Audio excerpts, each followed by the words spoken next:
So now I'd like to welcome the next panel. Please join me. We're excited with this panel to have 4 national experts who can talk a lot more about where they're seeing some of these policy changes. Brian Sponsler is our Vice President of Policy for the Education Commission of the States, who will be facilitating this panel. Along with him, we have Natrice Gaskins, who is the Content Manager for the Fab Foundation, and she's also an adjunct professor at the Massachusetts College of Art and Design.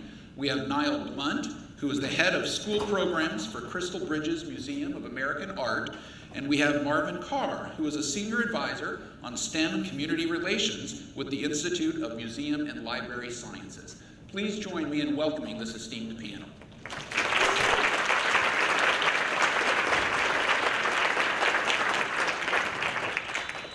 Thank you, Jeremy and Mary, and good morning to everyone. My name is Brian Sponsler, Vice President of Policy at Education Commission of the States. So one of the things that is really exciting about my role and the travel that Jeremy mentioned is getting to engage really smart people. One of the downsides of that for me personally is I'm always feeling completely inadequate in every room that I go to. And I was feeling that way a little bit this morning, just knowing what our panelists are going to talk about and the expertise that they've had. But hearing from our student presenter this morning, hearing Jamie's remarks and the passion that you're going to bring to the new role, thank you so much for joining us. I'm going to try to tread water for the next 45 minutes with some people that are going to help us really think through what STEAM as a strategy and as a practice can do to engage communities broadly, and specifically can engage a diverse set of learners and diverse sets of students that are entering our education system. One of the broad policy questions that we're dealing with across the country is to think about how we create educational systems and pathways that are intentional and transparent and accessible and lead to the outcomes that we desire. And we're thinking about this from early learning through post-secondary education and the workforce. And as states are wrestling with this, as institutions and systems and school districts are wrestling with how to create these effective and transparent pathways, our students are changing. Not just the experiences that they're bringing to the classroom, but the ways they think about learning, how they come into contact with ideas and information. The segmentation of learning as something that happens in school is something that's transforming and changing, right? And as we think about creating an educational system in the 21st century that reaches people where they are, that gets at the whole student, I think rhetorically we have gotten there as an education community. But we have a long way to go in practice. And I think that the STEAM conversation is one area in which we can bring policy and practice together to meet some of those goals of reaching students where they are. And I think it's important for us to name the students that we're trying to target with some of these efforts. So conversations about diversity and different learning styles, conversations about diversity and ethnicity. So how do we reach our Native students, our Asian students, our Latinx students, our Black students in new ways to bring them into the STEM and STEAM fields, to make sure that we're preparing the diversity of our culture and our society now for jobs of the 21st century. And so I think one of the things that we want to talk about here is the way in which we've used STEAM in practice to reach communities, to work with community partners and policymakers and institutions of education as a way to move forward. And so these critical thinking skills and the creative learning is one of the things that we know is very, very important to these high quality educational experiences. And so we're going to talk about partnerships in this group and ways in which STEAM education has been a strategy for engaging these communities. And we want to start, Niall, with a question for you, about the role that cultural institutions, community cultural institutions, can play in engaging education systems and provide STEAM education for students kind of broadly. And then specifically, I know some of the work you've done with rural communities would be interesting as a place for us to start the conversation. Sure. I think that cultural institutions, first and foremost, provide the arts aspect of STEAM. That's the simple answer. Typically, those institutions are able to provide in an informal learning setting. They're able to complement what's happening in the formal learning setting of the school when funding has been cut for arts education, when there's not a robust arts program. Those cultural institutions can do that. At my institution, Crystal Bridges, we offer a month-long STEAM program for every fifth grader in the district. So there's about 1,400 students to come through, and what we do is we have them go through the galleries for gallery experience, either taking a math and art or a science and art tour. Then they go on the museum trails with a natural science center that we contract and do a science experience. And then we have the students go to a sort of a children's discovery museum for the other aspects of STEAM. And so partnerships with school districts are really important, and partnerships amongst cultural institutions to complement each other are really important, I think, in lots of ways. So the role, essentially, of cultural institutions is to complement or fill in gaps where you do have gaps and places that are lacking in school systems. So on that question of filling in gaps, there needs to be some asset mapping in these communities, right? About what are the things that the education system's doing well, what are those gaps? Can you talk a little bit, just from your experience, about how we go about doing that mapping so that we're plugging in cultural institutions in places where there's need? Right. Well, I think, that's a double-edged sword, because we have, on one hand, if you're in many rural communities are lacking cultural institutions that have robust finances. So you're thinking about it in that way. And we're thinking about mapping where cultural institutions actually are. And this can be not just a world-class art museum, it could also be libraries, historical sites, historical homes, that kind of thing. So I think that essentially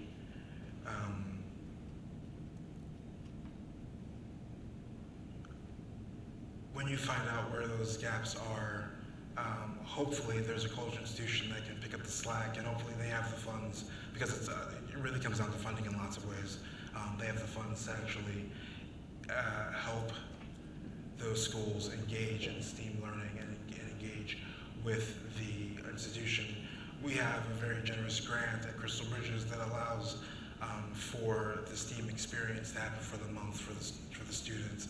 If we didn't have that, we wouldn't be able to bring them in and have the free field trip and the free STEAM experience for them, and pay and reimburse for the buses and substitute teachers and the rest of it. So when you're lacking those kinds of resources, it's a lot more difficult, and it takes a lot more creative thinking and even greater partnerships, I think, and grants to be able to do that.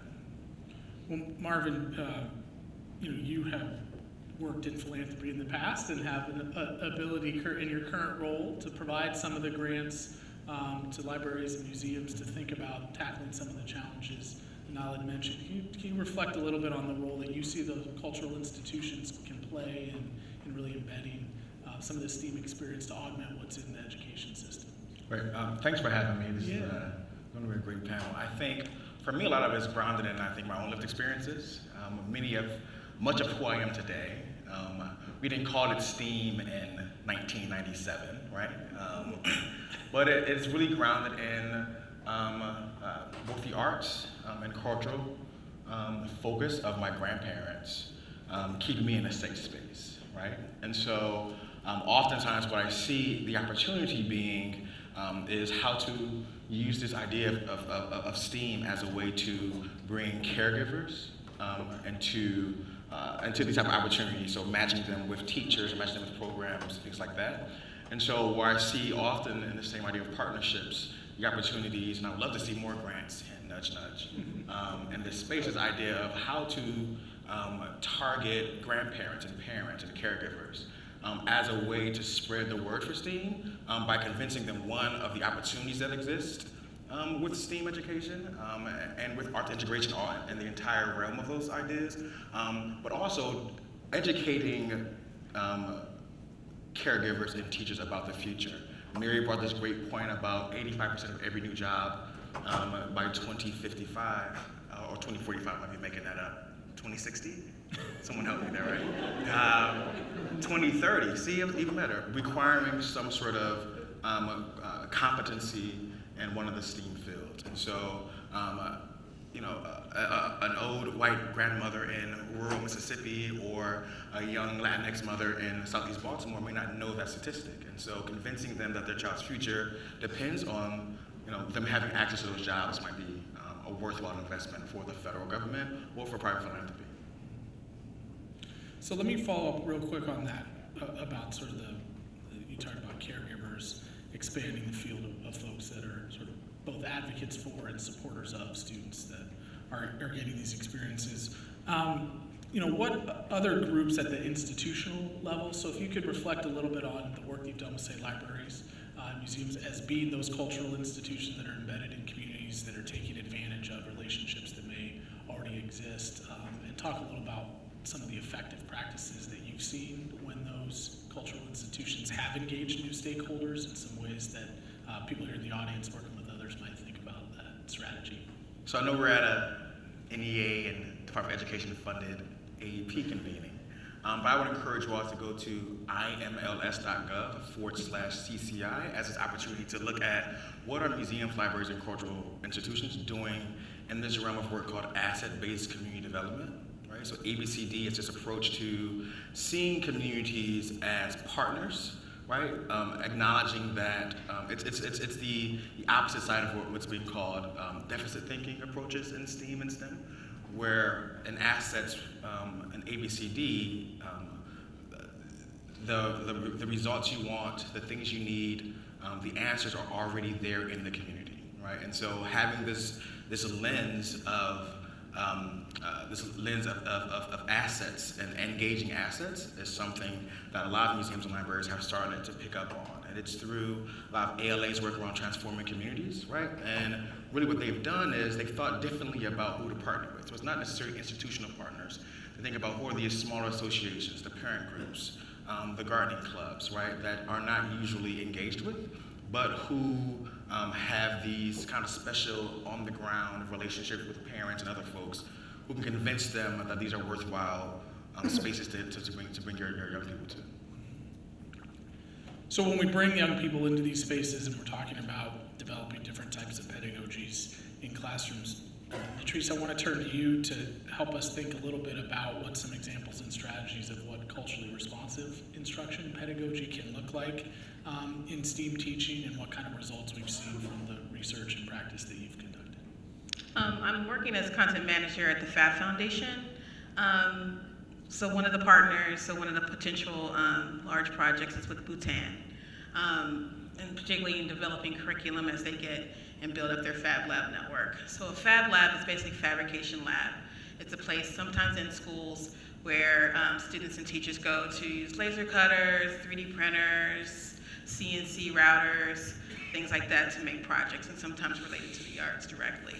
So Bhutan is a place I've never been. I don't know anyone from Bhutan, but when the person responded, they said, oh, we're excited to get started. I know that part of my role is to help guide this process. So I read the short email and I saw a couple of words, and one of them was our terms, Gross National Happiness Index. And so I said, well, I've never heard of that before. So I immediately went to Wikipedia. What's the Gross National Happiness Index? It's a huge initiative coming top down for folks in many different areas, including culture. So somehow, at this point, it's kind of automatic, so I don't know really where it kicks off. But I found myself realizing that sewing was really important culturally in Bhutan, and particularly sewing, not just sewing the practice, but sewing as a general idea.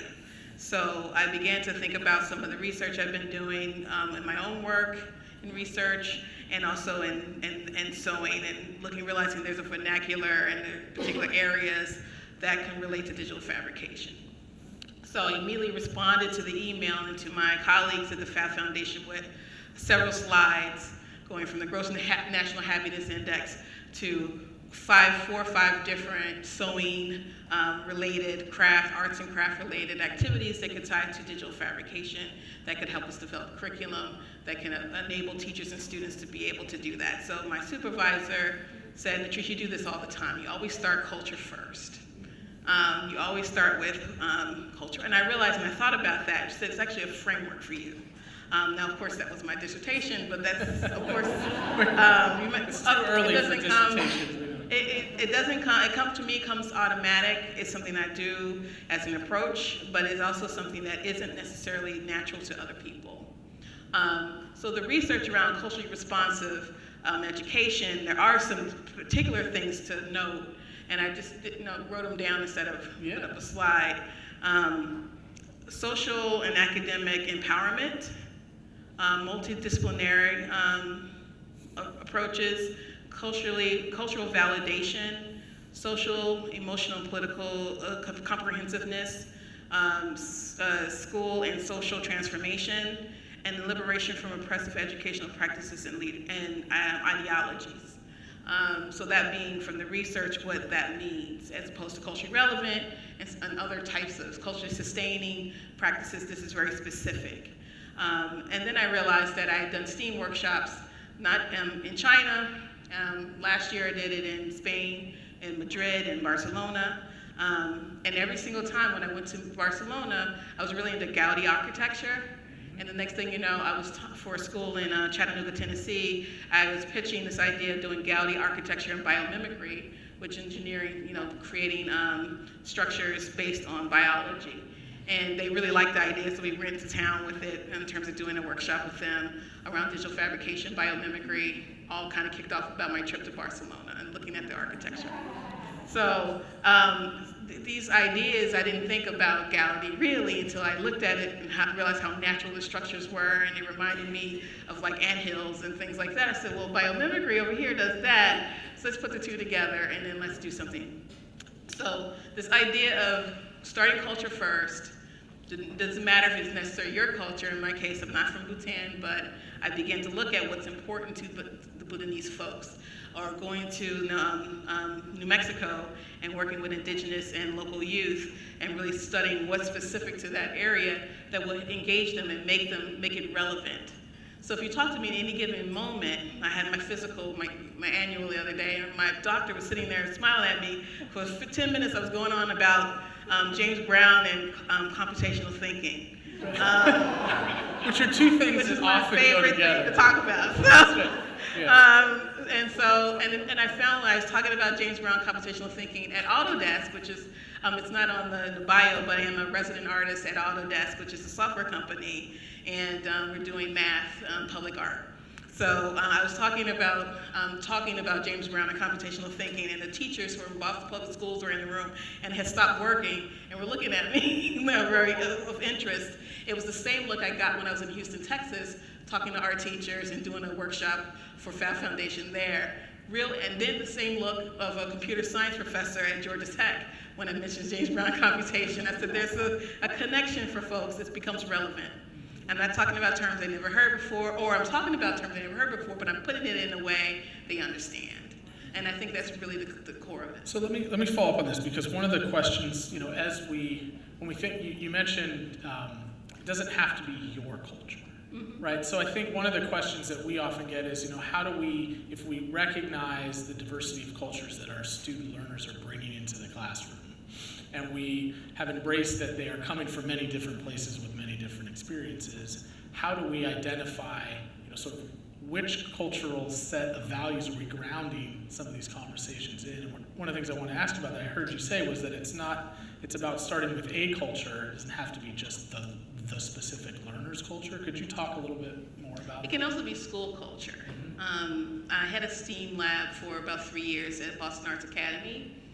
Since then the building's been raised and building a new building in this place. But I was approached to teach AP computer science principles, and I said no because I didn't want to teach. I was there to be a director of this lab, and I don't want to teach a full year.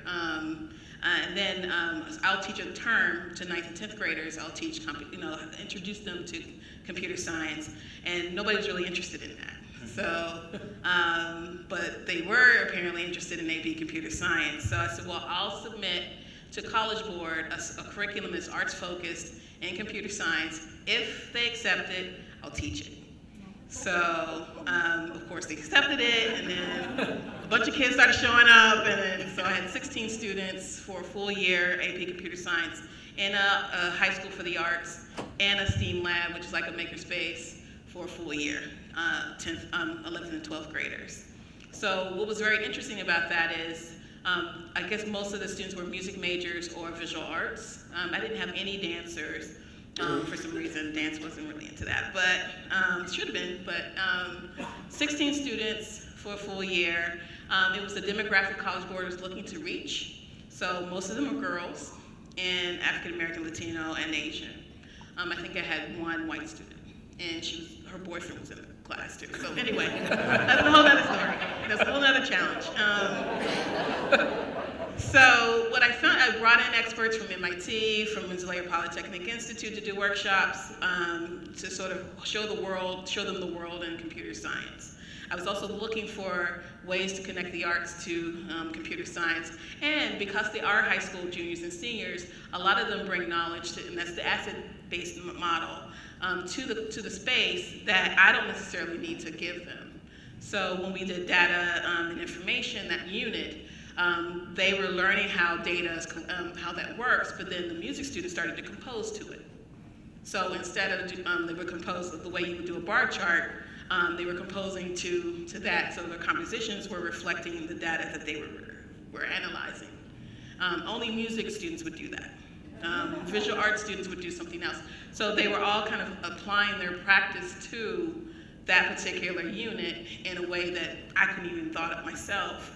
In interesting ways. And so I think sort of the idea of, and then I remember asking the students, I said, if I had taught this like traditional computer science, I asked one particular student who was she was better than she thought she was in computer science.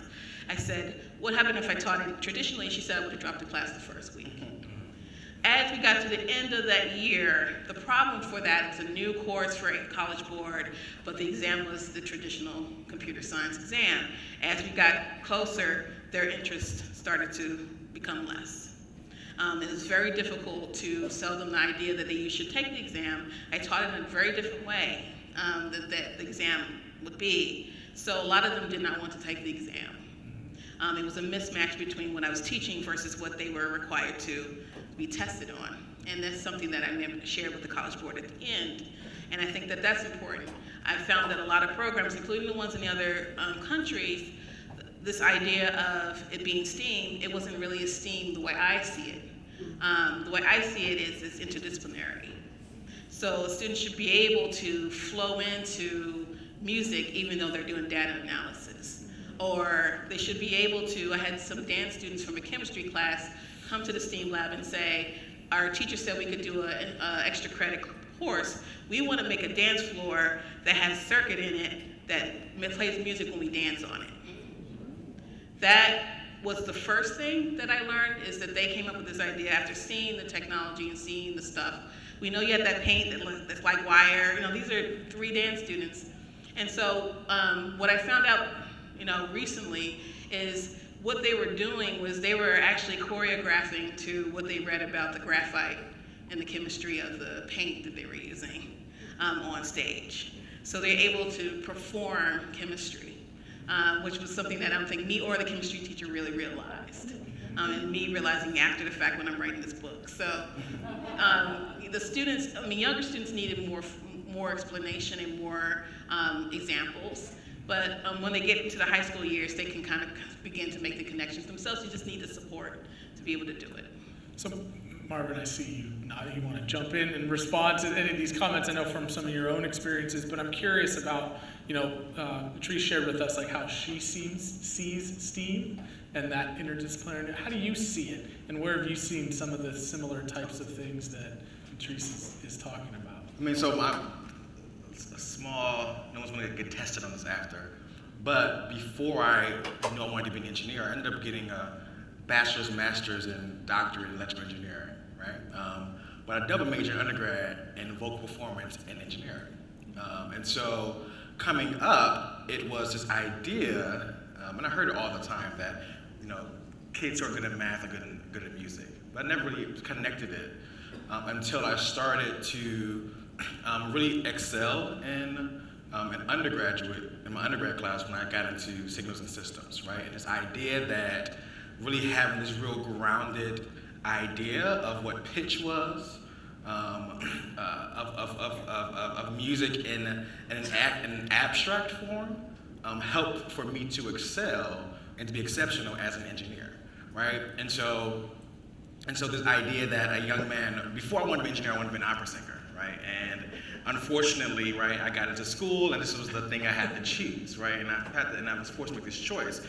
But what it made me also realize was that if we allow more people to even have that choice, if we expose even more young people to the opportunity to choose, or to not choose, or to do both, how the world may or may not be different, right? And so I think a lot of the policy decisions and the policy approaches and the kind of funding approaches are informed by this kind of framework that it all works for the good, right? And so this idea that no matter what, I think the new AEP director talked about how she wanted to be, she idolized her band director, right? And I think that's the same way that I idolize my choir director. And the same sort of camaraderie that comes with music, the same sort of partnership building, and the same sort of moving together is required in an engineering lab, is required in a software development team. And really, so tying together the skills and the minimum requirements for understandings in music, particularly in performance, is so connected to engineering. And it's so connected to computer science. And so making that more clear, I think, for the engineers of the world, I think the scientists and the artists get it. More classically, I'm trained as a STEM education researcher. And so still in the more classic STEM education where I think I've shared that, they still look at STEAM kind of like, what is that, right? Isn't it just STEM?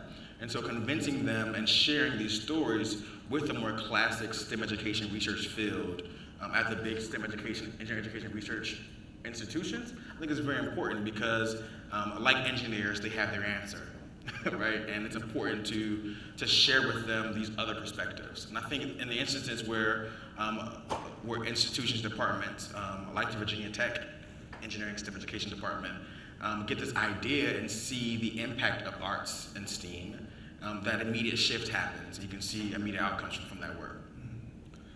So what about from your perspective, your own experience in blending these two worlds as we've discussed here, or particularly in your professional role, how we've had these conversations across sort of more traditional hard science fields and the arts community partners that are bringing experiences to the school?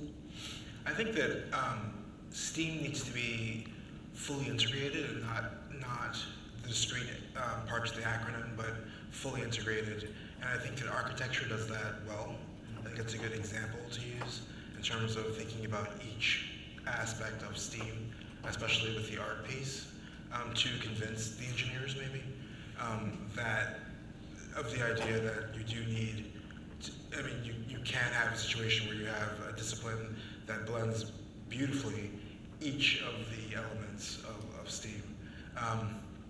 So I think architecture does that well. And I think that I wanted to go back to your question about culture for a moment. And, please. And thinking about where you start, I think cultural institutions and art museums in particular, especially those with robust collections, and especially contemporary collections, can allow students to see many different points of view, many different worldviews, and to also see themselves reflected in the art. So you can start not with one particular culture, but with a panoply of cultures and have many different perspectives present. So I think that is just a plug for art museums and what they can do in terms of STEAM education and in terms of where you start thinking, when you're thinking about culture and how you approach STEAM through a particular lens or culture. Actually, I have an anecdote. Please. A ton of anecdotes, but anyway. So Khan Academy has this Breakthrough Junior Challenge where they want students from around the country to submit videos that take a science or math concept, explain it in a way So you get a scholarship, or the school could get some money, or whatever the situation was. So 2 weeks before the deadline, the headmaster said, pitch this idea to your students. I had one student raise her hand very excitedly that she wanted to do a video for extra credit. This is computer science class. So I went, after class, I went up to her and I said, so what do you want to do? She said, I want to do a video about John Coltrane and the theory of relativity. So I said, okay, so let's do that. As it turns out, John Coltrane studied quantum physics to write his music. And most people don't realize that, but the students are very familiar at Boston Arts Academy with John Coltrane because they have to learn Giant Steps, which is one of his hardest pieces. But that's the song where he studied quantum physics.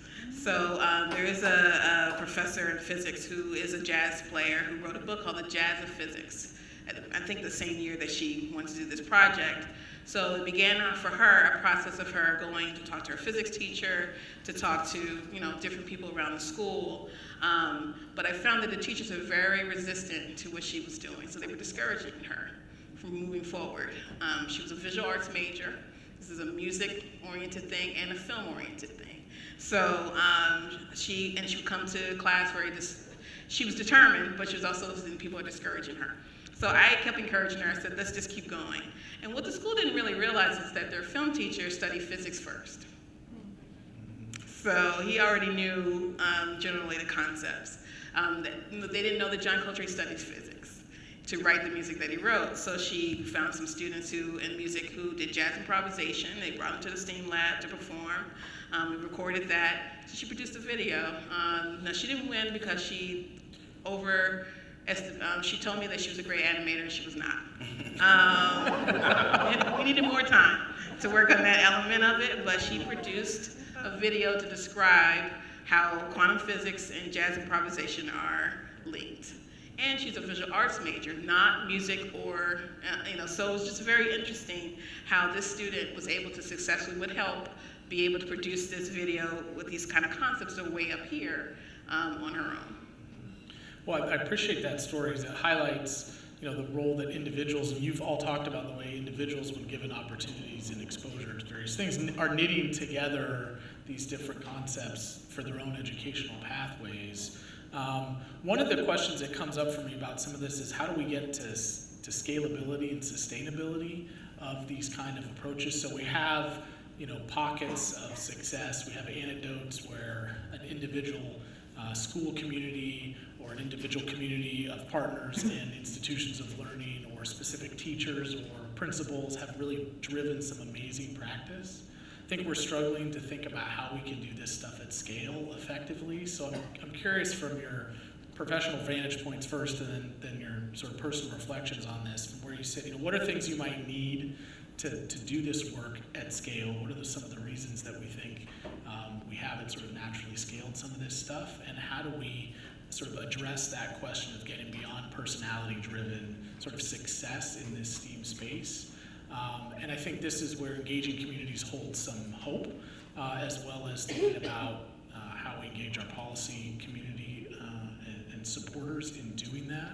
But I'd love to hear some reflections from each of you sort of on this question of scale and sustainability. I think it comes down to funding. I think it's all about funding at the end of the day, which is unfortunate but true. And I think that when there are still grants that districts apply for that are really very much based in STEM. And if they're already doing STEAM or if they're already doing arts integration, they feel this tension between having to downplay the arts aspect in order to get the STEM grant. Sometimes that can happen for certain companies that have really robust grant programs for schools and school districts.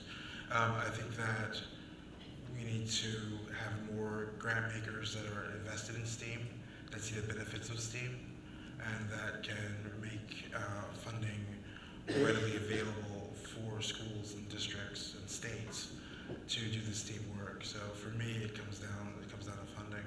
And let me just parse that a little bit. So I heard both, it comes down to maybe the structure of that funding, right? So Yeah.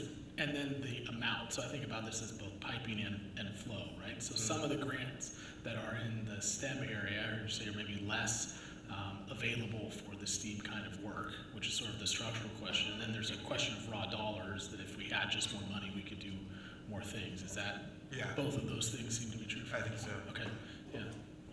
Marvin? I think the second part, and I've shared this with the AEP group in the past, and I'm a storyteller, but my dissertation is about Black and brown girls learning math using technology. But the first 2 pages I spent talking about Sputnik and the Russians, right? And it's connected to this cultural idea of argue with it if you want to, but American exceptionalism, right? And this idea of the future of America is dependent on X, Y, Z. And that brings me to this conversation that in the STEM group, there are really two different schools of thought. One, STEAM and STEM make kids better people, right? And the other one is that STEAM and STEM prepare kids for the future job workforce. And those two arguments are very different, and people hear them very differently.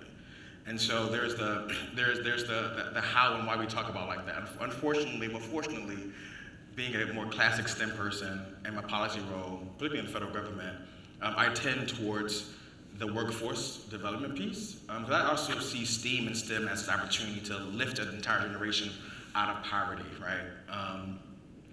And I think the way that particularly in the STEAM world, in the arts world, that you talk about STEM and STEAM, may have to, if you're going to get access to the dollars, may have to reflect a bit of that argument around workforce development a bit more, or as much as it talks about STEAM making a kid a better person. Both are important.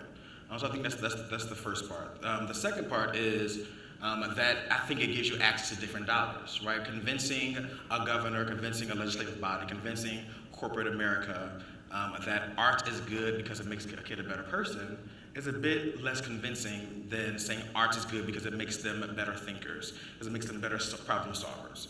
And so I think the way that we talk about it is important.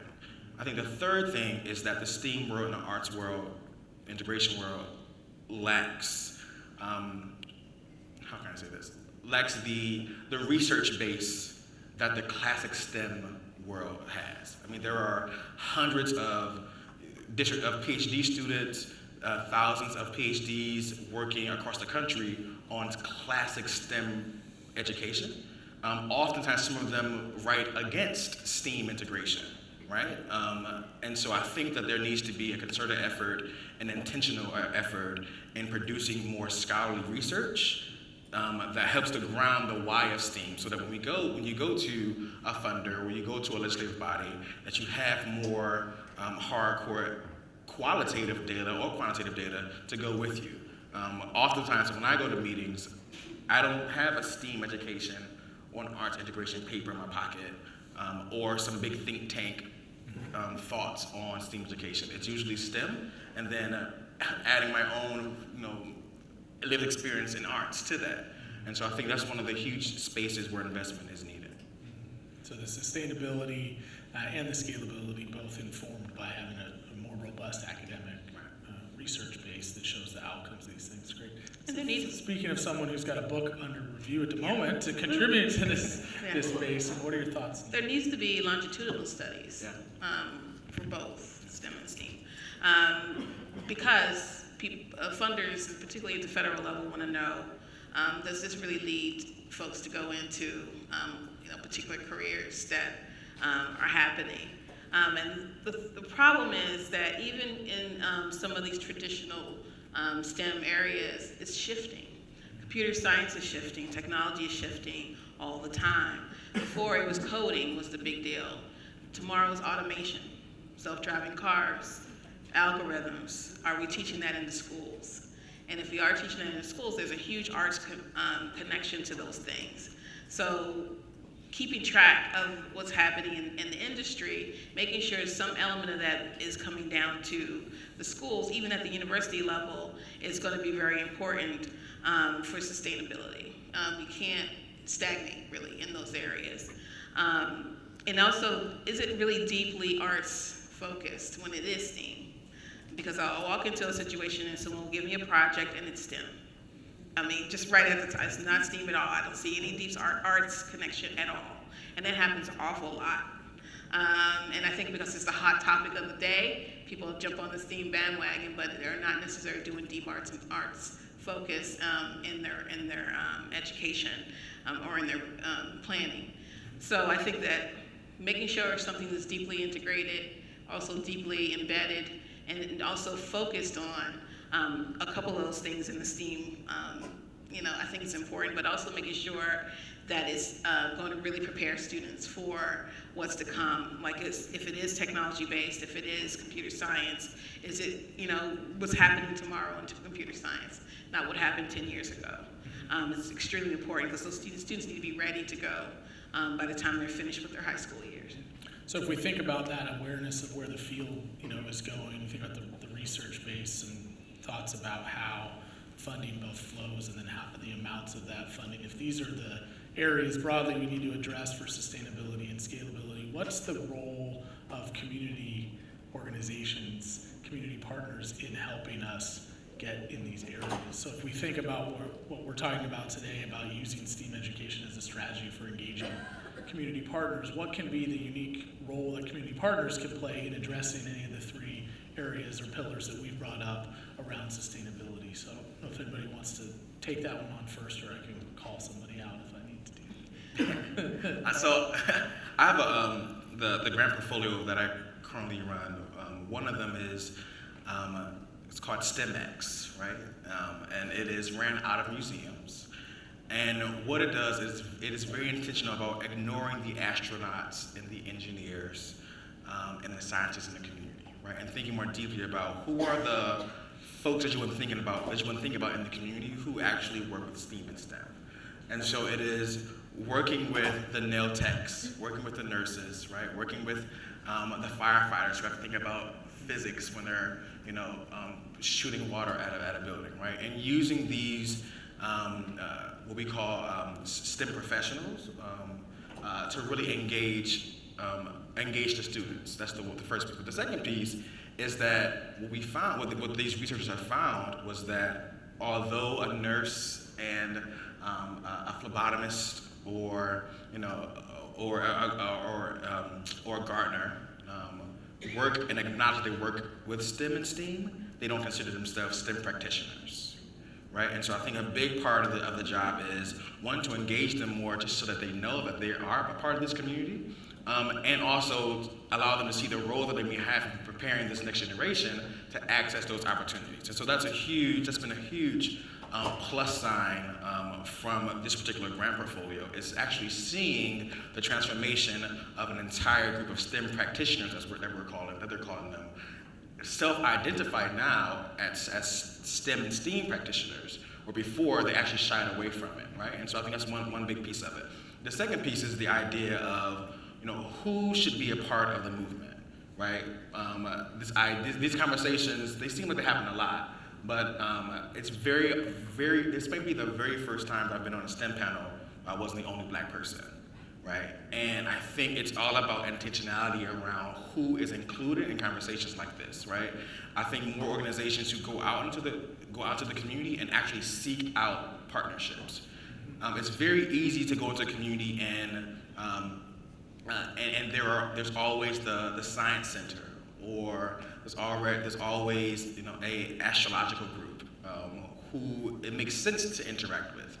But the idea of asset members you brought up earlier, to think about who else in the community could we actually work with, to think more deeply about how to engage and how to support more young people in accessing these opportunities. I think that type of intentionality is uncomfortable for a lot of folks who lead these types of efforts at the community level. But in order to truly engage communities, you really have to break the mode of who is STEM.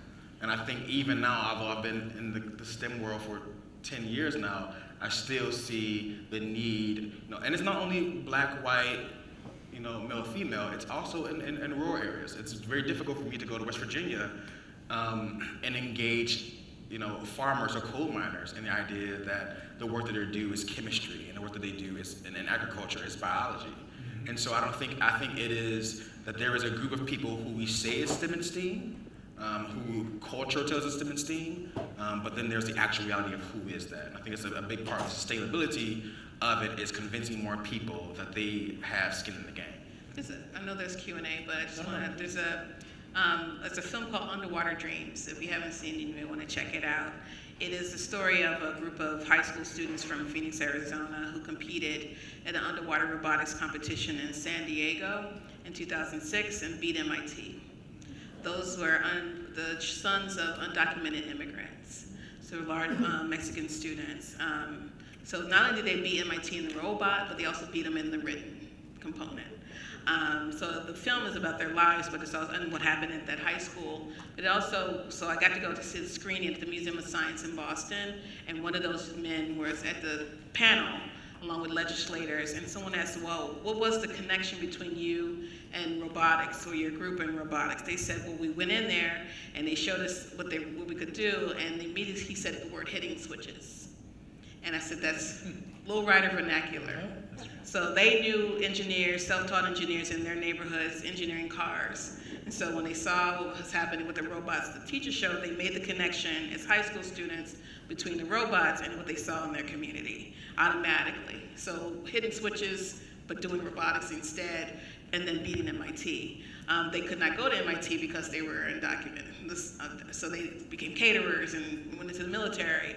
But the whole point was that there was a connect that no one really saw until the students kind of made it and the teachers kind of made it to what they were doing and what they were exposed to in their community. And I'm sorry. No, I think that's the same point of the why of STEAM. Why STEAM is it STEM? Why STEAM is an arts integration, right? Because it's the actual lived experience of the students, right, in this film that they have with lowriders, right? And so the same thing for a dancer who wants to be a robotist, right? They have a unique experience and unique relationship between their body and the world that this inherently makes them a better robotist than anyone else because of their understanding of body angles, right?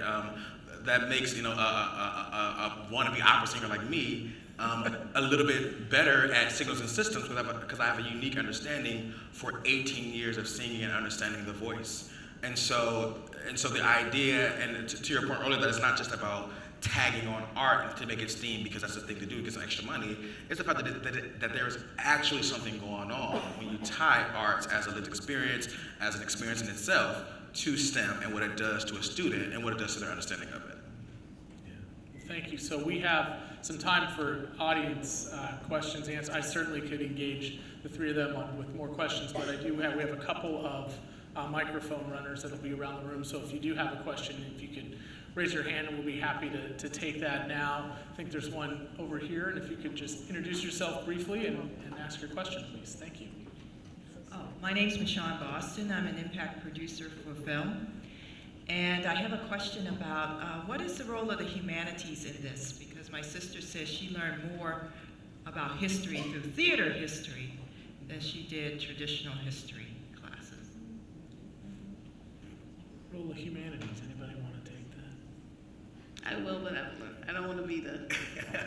So I think I can start off with the idea of, you brought up the idea of culture earlier, and that culture as a thing, that's something that just exists, but it's something that is tangible, that you can feel culture, right? And that's really how I tie humanities to it, that it is not only the idea that watching a grandmama make peas and watching a grandmama pour vinegar on the dirt to make the strawberries taste better, right? And that is something that is tangible, it's a memory. And so I think the humanities point of it all is time to stories, right? And stories and problem solving, all these things together, really, I think, really add to the idea of problem solving, right? And just convincing everyone that they are part of it. I think that in thinking about the humanities and the arts aspect of STEAM, you can think about it almost in terms of the liberal arts. And it's not just the fine and performing arts, but it's sort of arts and letters. And you have, and the fine and performing arts are gateways into that. I think the question askers is thinking about learning more about history through theater history, and that can be certainly true. So you can use the arts as a way of getting into other deeper humanities topics, which only enhances the entire experience. So when I talk about James Brown and computational thinking, I'm talking about research that was done to look at particularly funk music, R&B, gospel, and its connection to quilt making and some performances that's been done 20, 30 years ago. One of those scholars actually looked at literature, so Toni Morrison's jazz, how she uses improvisation in her writing, and that being sort of a core foundational aspect of Black American culture production. And so, and then that he actually talked about he didn't know he probably did it, but the way he explained James Brown's Cold Sweat, he does it in a notation way, which to me, understanding computer science is actually, he's describing algorithms. And that's something that can be taught. So it takes kind of a deeper, but looking at it from a interdisciplinary fashion, you're able to take something that's being produced all the time and look at it in different aspects. Look at it from technology, look at it from some of these other areas as well, and then tie that and make it relevant. And so the student doing James Brown, John Coltrane and quantum physics is a perfect example of that. She had to read the Jazz of Physics to understand how those concepts work together. So this idea of reading from books, writing in some cases, is also a necessary part of it. Coding, and that being a language and languages in themselves, a visual language as well as a text-based language. So there's lots of little connections for the humanities in this area. Thank you. We have a question over here, yeah. Please stand up. Yes, thank you. Good morning. My name is Mary. I'm with the Wolf Trap Foundation for the Performing Arts, specifically the Institute for Early Learning through the Arts. Thank you for being here. Question, I really liked your point about community engagement and using asset mapping as a tool, and also your point about bringing in experts from your local community, whether they self-identify as experts or not. And I'm just wondering if you have any other low-cost, no-cost strategies for using asset mapping as a tool to strengthen support for STEAM programming. So I think the most important thing is who you do the asset mapping with, right? If you sit down and do the asset mapping only with folks at the foundation, or if you sit down and do asset mapping only with folks in STEAM, you're kind of missing the point of it, right? And so I think the point is to invite folks that you usually would not have in the room. And so I imagined, so for instance, I did an asset mapping session with a museum, and they had the chair and many members of the boards of directors, but then they also had a high school group who ran a robotics club at the museum, right? And so just imagine the different pieces of Columbia, South Carolina that emerged in that session, right? Where you had leaders of small foundations, leaders of, of corporate organizations in the room, but also, the high school computer science club leader or a high school basketball player.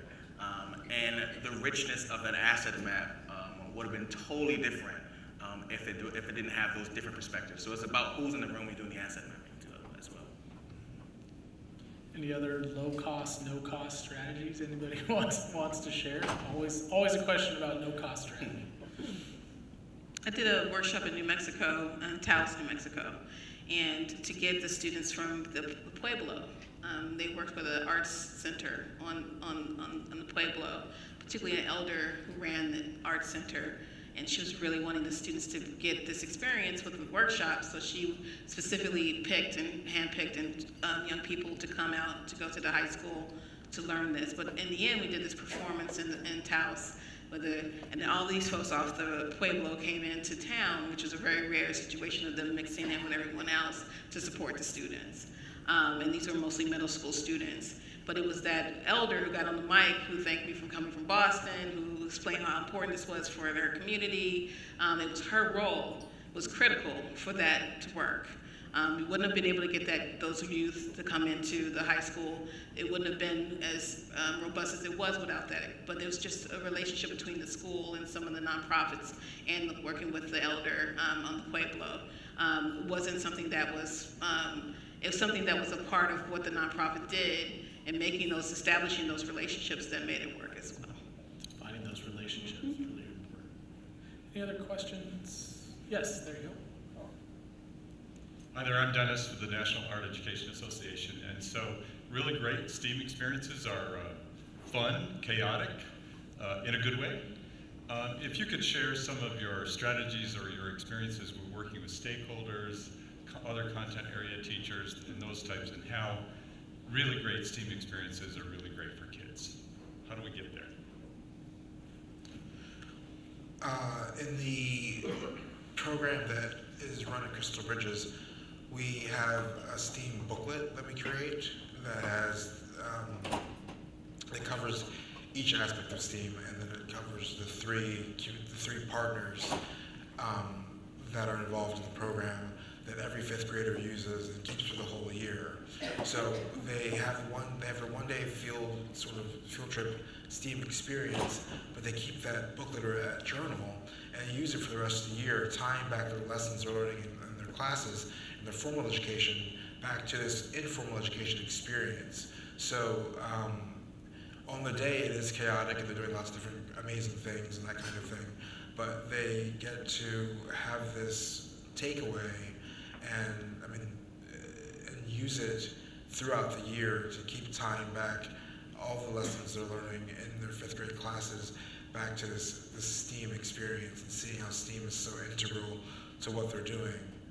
So that's one way of sort of keeping it in their minds throughout the whole year, because it happens in the month of September. So in May, they're still thinking about it, and if they haven't lost their journal, which is likely because they're fifth graders, but if they still have it, they are able to harken back to what they did and see how important STEAM actually is and what they're doing. So that's one way of thinking about making it a robust experience and something that they can hold on to. In Boston Public Schools, about 3 summers ago, partnered with Autodesk to bring teachers in for a couple of weeks to have an experience, and I was part of that group. And I remember after they showed them all the machines and all the cool things, I was at a table with English teachers and ELA teachers, and I overheard them say, well, what do we do? This is cool, but how does this relate to what we are going to be doing for the school year? And I remember them just looking like, I don't know, what's the next step for us? And I said, well, what about doing like the heroes, so give me something that you have to teach. They said a hero's journey, Joseph Campbell. So I thought about it, I said, well, how about doing like a Rube Goldberg machine where the challenges are and they were like, what's a Rube Goldberg machine? So then it became we got in a huddle and we started looking at like OK Go's music videos, and they got it, they knew what it was when they saw it. And it became this huge thing when we looked at the hero's journey as both from different films and different Star Wars to whatever, but also cultural examples. And we started producing simple machines based on different challenges that would be in the story. And it was a way to connect for them, the kind of thing you would do at Autodesk, where you use a machine to 3D print something, to what they had to do as English teachers. And I said to them, I guarantee you there's a teacher that did the hero's journey in Rube Goldberg machine. And sure enough, we found a 6th grade teacher had put a blog up. I said that this, someone else had this aha moment, but for them it was a moment of connecting them to what, was going on. Just put them in a space in a room and the idea, and then enough people from different walks of life can maybe come up with some really cool ideas. And I hate to follow with something totally boring, right? But the thing that hits my head as a researcher, that's the way to have a fun STEAM experience is the importance of there needs to be a deep focus on pedagogy, right? And I think to your point, like, is there an organization, is there someone who is saying, this is how you teach STEAM, right? Because if you're taking a biology teacher and putting him into your lab does not make a STEAM instructor, right? Taking an arts, English teacher and sticking him in her in your lab does not make them a STEAM instructor. And so the way to do this is, I think, intentional professional development. But before that, is there an organization who can or who will, who has developed kind of some straightforward pedagogical approaches for teaching STEAM? Well, thank you very much, and we're at time now. Please join me in thanking our panelists for this great conversation.